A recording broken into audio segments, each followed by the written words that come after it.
કઠલાલ કાયદો વ્યવસ્થા જાળવવા બાબતે શાંતિ સમિતિની બેઠક યોજાઈ. કઠલાલ પોલીસ સ્ટેશન ખાતે પીઆઈ પીપી જાનીના અધ્યક્ષસ્થાને કાયદો વ્યવસ્થા જાળવવા મામલે શાંતિ સમિતિની બેઠક યોજાઈ હતી.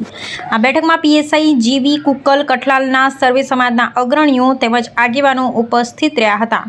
પોલીસ દ્વારા કોઈપણ ઘટના કે કોઈ મામલો થાય ત્યારે તાત્કાલિક પોલીસ સ્ટેશનનો સંપર્ક કરવો, કોઈએ પણ કાયદો વ્યવસ્થા હાથમાં લેવી નહીં, પોલીસને જાણ કરવી, પોલીસ તાત્કાલિક યોગ્ય કાર્યવાહી કરશે તે બાબતે જાણકારી આપી હતી. કઠલાલ નગરમાં કાયદો વ્યવસ્થા જળવાઈ રહે તે બાબતે સૌએ સહયોગ કરવો તેમ પોલીસ દ્વારા અપીલ કરવામાં આવી હતી. સૌ અગ્રણીઓએ પણ કાયદો વ્યવસ્થા જાળવવા બાબતની ખાતરી આપી હતી. કઠલાલ પોલીસ દ્વારા નગરના તમામ વિસ્તારોમાં ફૂટ પેટ્રોલિંગ પણ કરવામાં આવ્યું હતું. દાખલો કે બીજું ઇવન ભાઈ જો કોઈ પોલીસ સ્ટેશન આવું હોતું નથી, કોઈ બી એક દવા બધી ચર્ચા કરવા ભેગા થાય છે. ઇવન ઓલ તમારો કોઈ બી બીજો પ્રશ્ન હોય, કોઈ તમને દાખલો ન મળતો હોય, કોઈ છોકરાનો પેલો શું કહેવાય અહીંયા આવું ક્લિયરન્સ ના મળતું હોય, પાસપોર્ટની કોઈની અરજી પેન્ડિંગ રહી જતી હોય,